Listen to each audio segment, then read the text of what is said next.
Well, hey there. Welcome or welcome back.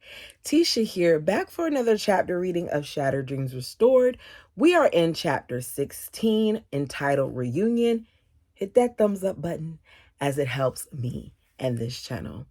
During my years of marriage to Hector, we ran into Lane at funerals and family functions.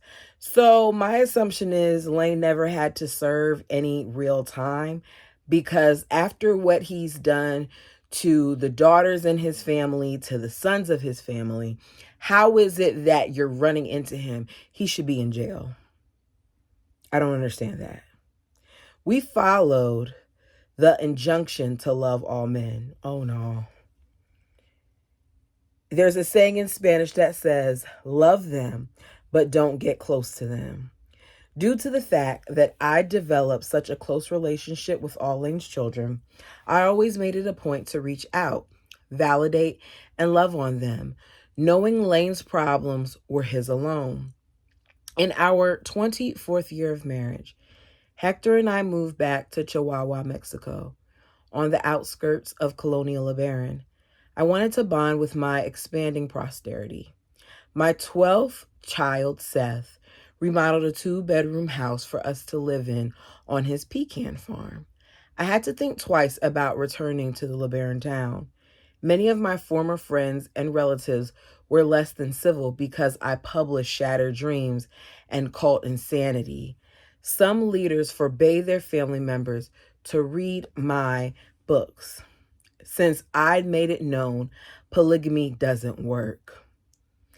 Interesting how they're trying so hard to prevent these people from having free will, because maybe if they had access to their books, it would alter their situation. I was considered an apostate because I turned away from the fanatical teachings of my youth. So for telling the truth, I was ignored and rejected. As I mentioned earlier, Hector had left his position as a Mormon bishop in the traditional LDS church to join the LeBaron polygamist group because he'd been convinced by the LeBaron brothers that the Mormons had given up the fullness of the gospel. After 1 year, hearing that Ervil had stolen other men's wives and intended to kill those who refused to uphold him as a prophet, Hector abandoned the cult and completely moved out of Mexico.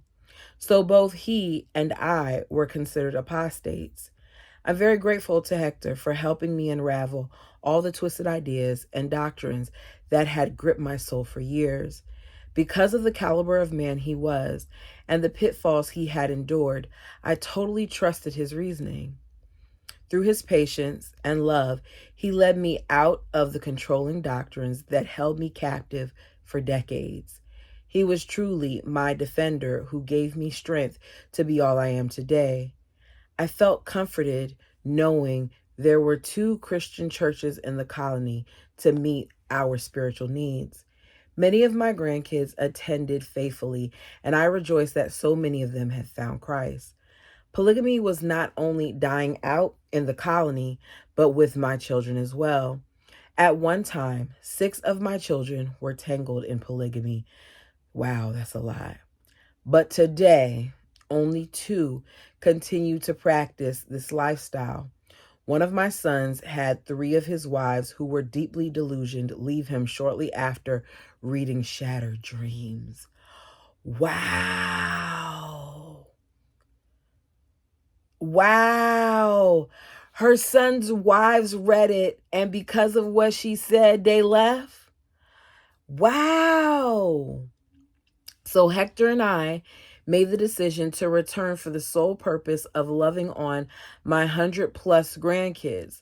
I felt it was imperative that they all had a chance to get to know me personally, then judge for themselves as to my character. What a joy to be visited daily by 7 of my own children who live in the colony, plus my daughter Margaret, who lives only 4 hours away in the state of Sonora, Sonora. And did I ever bond with my grandkids? They brought their babies and young kids also. Each time they came to visit Grandma, I made sure all of them would help themselves by making toast with peanut butter and jam. They giggled as they opened packets of Grandpa's hot chocolate. I told them I would buy some more, so just be quiet so Grandpa wouldn't know, and they could help themselves.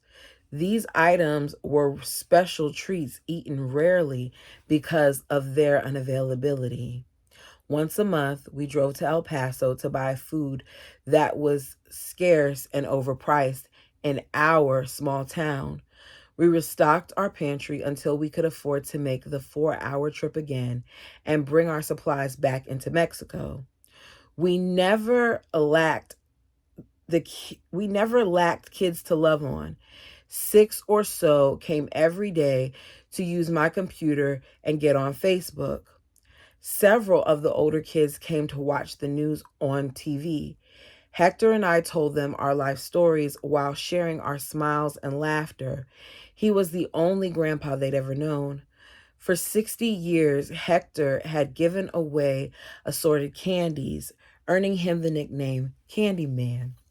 Later, when he discovered Skittles, he always kept his stash ready, even at weddings, reunions, and parties. Every kid and adult would hang around hoping for their small allotment.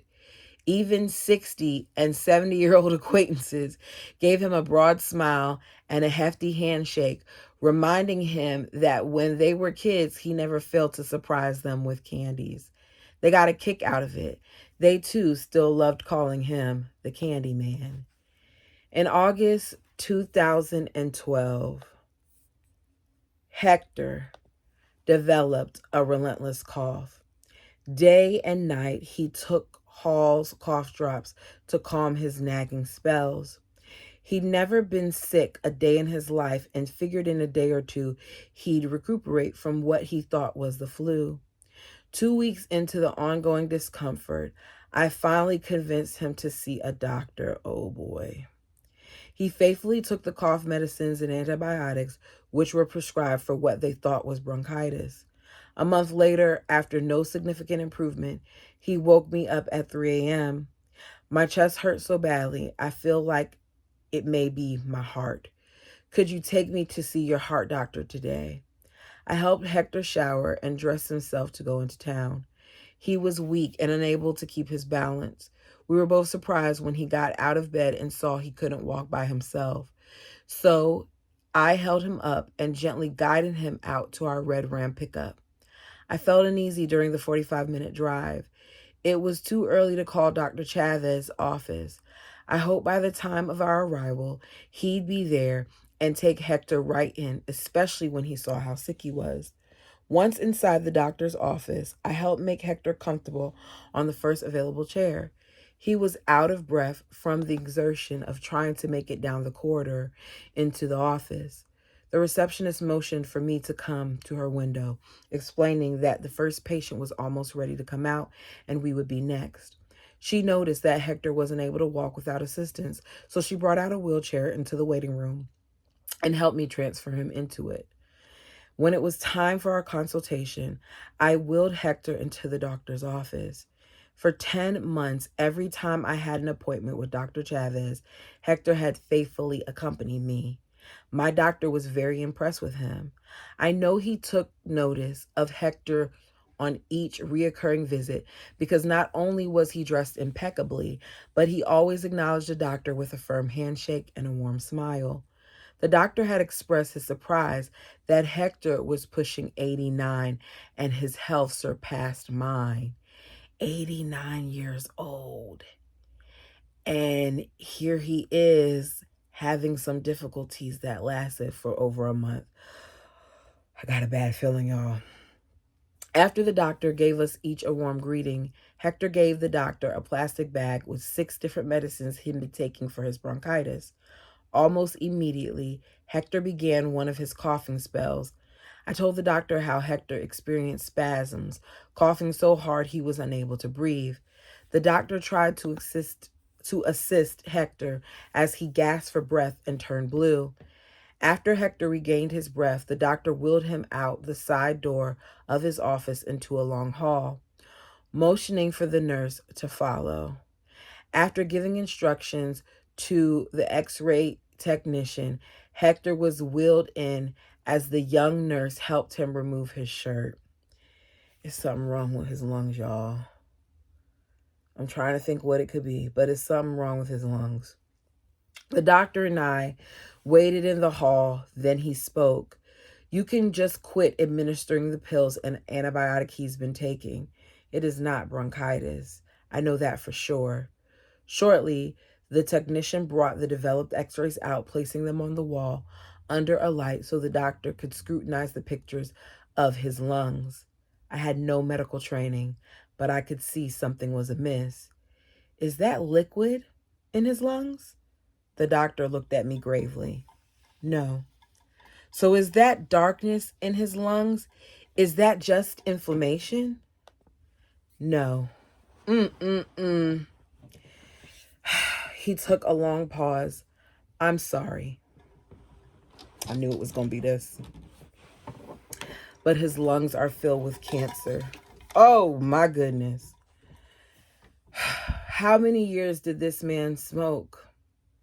Not a day in his life. The doctor looked surprised, then removed the x-rays from the wall, sliding them into a large yellow envelope. The brown-eyed nurse opened the door of the x-ray room, pushing Hector's wheelchair through the long corridor back to the office. Dr. Chavez and I lagged behind. Then in a hushed tone, he advised, I think it's best not to tell Hector so he will not be too stressed. Once back in the office, his wheelchair was pushed facing the doctor's desk. I took another chair beside him. Interesting that the doctor's saying that we shouldn't tell him what's going on. I'm guessing he doesn't want to tell him how serious it is, because at some point this man's going to have to know something. I took the other chair beside him. Between gasps of labored breathing, Hector asked the doctor, should I continue my medications for bronchitis? They're not being useful. The doctor deposited them in his trash can. Hector, I am sorry to see you're not feeling well. I see you lost quite a bit of weight. Let me help you stand on the scales. Oh, wow. We both lifted him out of his wheelchair. I let go of him momentarily so Dr. Chavez could read the number on the scale. What is your regular weight, Hector? 3 weeks ago, I weighed 150 pounds. Wow. You've lost 30 pounds in 3 short weeks. Y'all, I have seen this too many times. And one thing that seems to be true is once cancer takes over your body, it really does this. Like it literally turns you into skin and bones. And it's hard to watch the people you love just change like that and see them suffer and the pain and all this. So I'm hearing this and I'm thinking back to that, and I just can't begin to imagine what it was that he was feeling or she was feeling in finding this out. Hector pulled on the waist of his khaki slacks, showing us both how loose they'd become. Excuse me. The doctor continued with his questions. Are you eating as you should? No. Hector shook his head. I have to force myself because I've completely lost my appetite. Usually he eats healthier than anybody, I explained. Every day since I've known him, he eats a grapefruit, then makes him a shake with fruit and a green drink. He's never been sick. I knew Hector was hesitant in asking about the x-ray, but he finally asked, what does it show in my lungs? Ignoring his question, the doctor asked if we had insurance in the States. Yes, I said. Then I recommend you take him to see a pulmonary doctor immediately. Hector insisted it must be his heart because it hurt him to breathe. The doctor moved his stethoscope around a few times on his frail chest, listening intently. No, your heart seems to be okay. Okay, so when are you going to tell him it's his lungs, doc? I get that he's trying to spare him the stress of it all, because stress doesn't help the situation. But you already have an idea of what it is, and you're telling him nothing. Ugh. But if it will give you peace of mind, let's take a cardiogram to make sure. Though weak and requiring our assistance, the doctor, nurse, and I helped him get comfortable upon the examination table. When the test was over and the results had been read, the doctor assured him it was not his heart. I busied myself putting Hector's shirt on. While trying to button it up, he suddenly succumbed to another coughing attack. It broke my heart to see the fear in his eyes. The doctor realized the gravity of Hector's situation. You must go see a specialist tomorrow to check out your lungs, okay? He patted Hector's thin shoulder as he wished him away. Be sure and get on oxygen today. You'll feel much better. I'll write a prescription for it. No thanks, I said. I have one available in the colony. I'll get him on it as soon as we get home. The nurse insisted on wheeling him outside the hospital to our truck. We both tried making him comfortable in the passenger seat for our trip back home. I offered to go through the drive-through to the drive-in to order Hector's favorite roasted chicken, but he declined. I'm just too worn out. Just take me home fast so I can rest. I hit the highway for the 45-minute drive, but in less than 10 minutes, I was forced to pull off the side of the road. Hector doubled over with the worst coughing spell ever. He fought for his breath, turned blue, then slumped down into the seat. I was frantic. I thought he was dying on me. I felt somewhat relieved when I heard his deep gasp for air and realized he was breathing normally again. Oh God, please take me home. He pled for his maker to get him out of his agony. Then he looked deep into my eyes as I held him. Irene, I just want to go to heaven. When I saw his tears, I burst out bawling. My goodness. Hector, you are going back to God. The doctor just confirmed you have cancer of the lungs. Wow. Wow. What a way to tell him. For at least 8 minutes or so, I watched his labor breathing until he regained his composure. When I saw how he was suffering, I told Hector that I was turning around, taking him back to the hospital, but he vehemently forbade me to do so. Just take me back home. I was ashamed of myself, weeping uncontrollably when I should have been a pillar of strength to my precious husband in his fits of agony. For years, Hector wished was to be cremated, then have his ashes scattered in the Pacific Ocean. Now on the ride home, I fell apart facing the reality that I may be losing him soon. Please, Hector, I don't want your ashes thrown in the ocean. I want you to be buried by my side where the family and I can visit your grave and say proudly, here lies the Candy Man, our beloved grandpa who made Grandma so happy. I wiped away torrents of tears so I could see to continue driving. I want the honor of having you buried by me so all my family will remember you for being so dedicated to me. They will all wonder how you could have ever married a woman with 13 kids when you had 8 of your own. I want them to remember how you've opened every door for me, seated me, and waited upon my every need. You have been such an amazing man, Hector. I've appreciated your ritual all these years, how you've rubbed my feet every night with lotion, insisting I deserve it. It meant the world to me that he never failed to hold my hand and thank God for his goodness each night. If Hector retired early and I stayed up till 2 a.m., it made no difference. He always reached out for my hand, whispering, "Pray for us, Irene." I wanted him to know how deeply I really loved him and that I did not ever want to be separated from him, not even by death. He fought again to take in air. Don't hold on to me, love. I'm ready to go back to God. He coughed, then smiled through his tears. Be happy, because when I get up there, I will save front row seats for you and all my friends.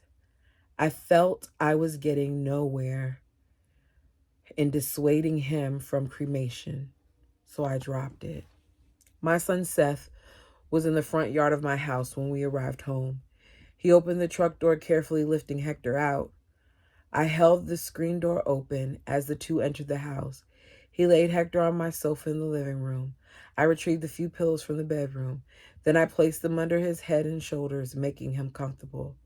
Immediately, I called my best friend Linda, who was the town nurse, asking her to bring her oxygen machine and hook it up for him. I was actually relieved when he was breathing through the green plastic tube inserted in his nose. It made a world of difference. He smiled. This makes me feel alive again, because all this time, this man for over a month has been struggling to breathe, and every breath was hurting him because the cancer was taking over his lungs. My goodness. And it was diagnosed originally as bronchitis. This happens far too often, you guys. This makes me feel alive again. I was overjoyed that the oxygen calmed his frantic breathing. Hector continued to have 3 or 4 cough spells within the 24-hour periods. Each time he lose his breath, go blue, and give me the scare of my life. Because I wanted to honor his insistence to be cremated, I asked my oldest granddaughter, Irene, who lives in Wisconsin, to get 2 one-way tickets to Sacramento the following day. We'd return to my daughter Donna's, where we'd have medical care. My daughter Connie would drive us both to El Paso. We planned on staying in a hotel overnight so we could be at the airport for a 6 a.m. direct flight. We tried flying on other carriers, but the best they could do was to have 3 layovers with 4 or 5 hours in between, unless we made that early morning flight. Hector's hacking cough kept us both up from sleeping most of the night. At 3 a.m., I helped him drink his water and get tucked under his blanket. He was completely out of breath, making it almost impossible to speak. Who's kidding who, Irene? I can't even walk, let alone get enough oxygen. I can't travel for hours to El Paso, nor stay in a hotel, much less fly to Canada, California. I just can't do it. So don't try and force me. But as always, he was constantly thinking of others. I feel so guilty because I think we've lost the money for our tickets. I doubt the airlines will give us a refund. Y'all, she has all these pauses in here in this reading. That's why I'm kind of breathing like that, because I know what it sounds like, and because she has pauses in here. The man could barely breathe, and yet these are the things that he was saying. I called Connie to tell her we canceled our trip and not to pick us up. Not wanting Hector to be stressed out, I called my granddaughter Irene to see if there was any possible way she could get the airline to refund our money. When she told them Grandpa was 89 and unable to walk, they immediately transferred the money back into our account. He was so relieved. I was unable to apply my own makeup because when I removed my glasses, all that was visible was my blurry face. Therefore, I made it a habit of driving 4 blocks to my daughter Connie's home, where her 15-year-old daughter Jamie faithfully applied it. I was 75, but I still wanted to look my best every day. However, I did not want to leave Hector alone. He could not bear to endure his bouts of coughing without the security of someone being there. He feared that each spasm would be his last. Wanting a second opinion about Hector's diagnosis, I accepted to stay with him while I returned to the first doctor who was treating Hector for bronchitis. He was not only our family doctor, but a friend I'd known for years. After a close look at the x-rays, He immediately agreed that Hector did have cancer. Irene, I suggest you keep Hector at home and care for him. If he were my own father, I would be making him comfortable and loving on him.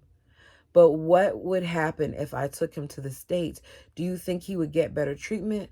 I was desperate for hope. His condition is so far advanced, Irene.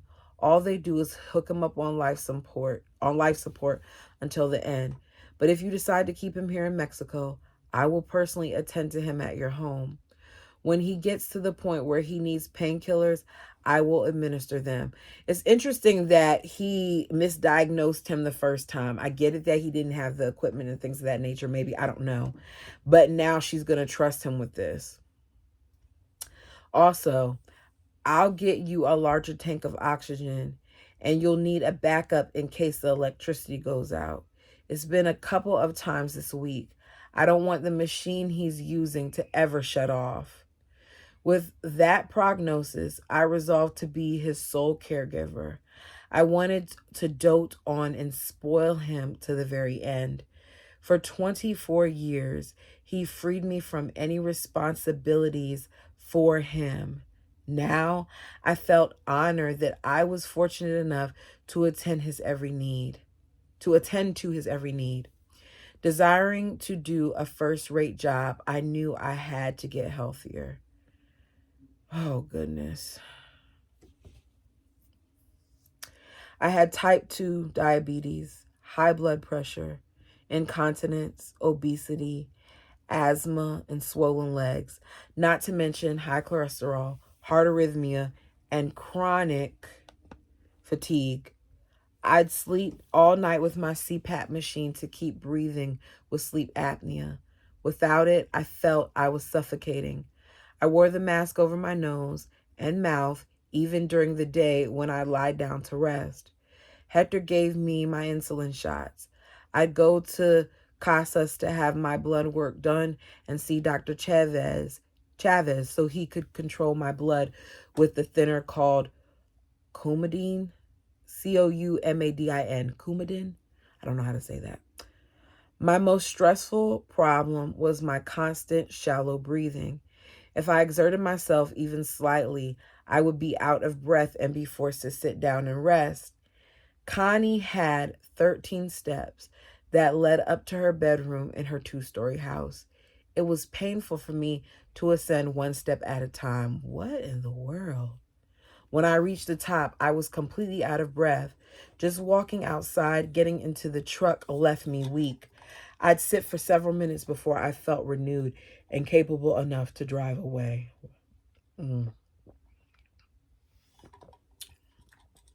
I needed to be healthy enough to bear the weight of his frail 120-pound frame. I practically carried him as he feebly hung on to the side of the long kitchen table on his walk to the bathroom once a day. I needed to do something about it. So, in order to be able to lift him into position on the couch and do all in my power to keep him comfortable, I needed to shed at least 50 pounds. I was skeptical, wondering if I could really pull this off, but I wanted to do it for Hector, and I did. 52 pounds. Later, I would celebrate with my daughter Connie. It was my intention to lose the weight for Hector's benefit, but I was pleasantly rewarded for my efforts. I no longer have to medicate myself, and I can breathe normally. I don't need to use my breathing machine anymore. All my health problems just vanished after my weight melted away. That's amazing, Mother. Remember last year when I was here, you couldn't breathe and almost died on me? I know, dear, but look at me now. I have been on 10 different medications. The doctor took them all away except 4. Hector actually gave me a gift. I can't believe it took me so many years to value my body enough as to not allow unhealthy foods to enter it. I realized I was responsible for my own body, and it's never too late to gain control of my life. I hope to be an example to others, showing them if I could make the change to regain my health at 75, so could they. My mom's doing it too. And when I say that seeing my mom How much my mom has changed since that heart attack, how good she looks. The lady's in better shape than me. And she's 66. She looks good. Now, I could grab 2 cups of hot coffee in my hands, then sprint up to Connie's stairs without holding onto the rail. But best of all, I was healthy enough to care for Hector. He was a true gentleman. It was beneath Hector to be depending on me, much less having me get up all hours of the night to wait on him. He softly spoke as one huge tear escaped, slowly sliding down his withered cheek.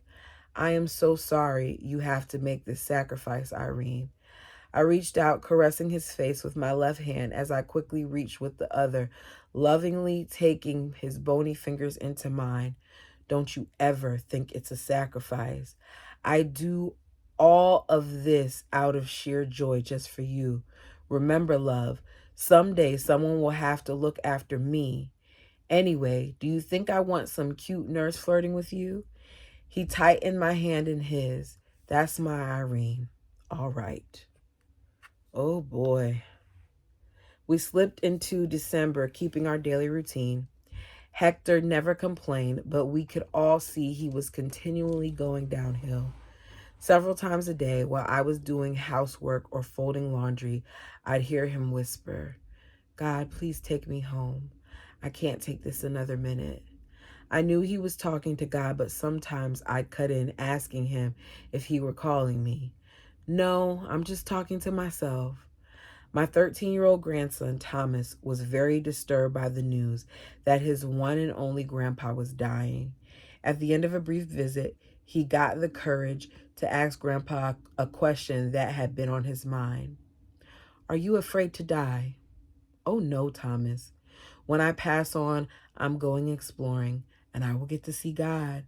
I could see the shock look on Thomas' face and knew he didn't think that it was a good idea. From as long as I could remember, I had been taught that if a man followed the Mormon principle by marrying many wives and producing numerous children, he could become a god. Now I knew that that Hector would not become a god, but would meet the one and only true God. I knew he would not be disappointed because what he once thought was the impossible dream had been reached, and his quest for truth had not been in vain. But like Thomas, I was not anxious to see Hector leave, ever. Wow.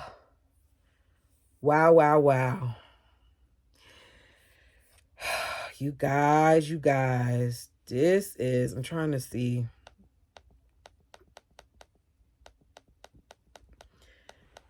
This is, ooh. We got a ways to go in this book. Ooh.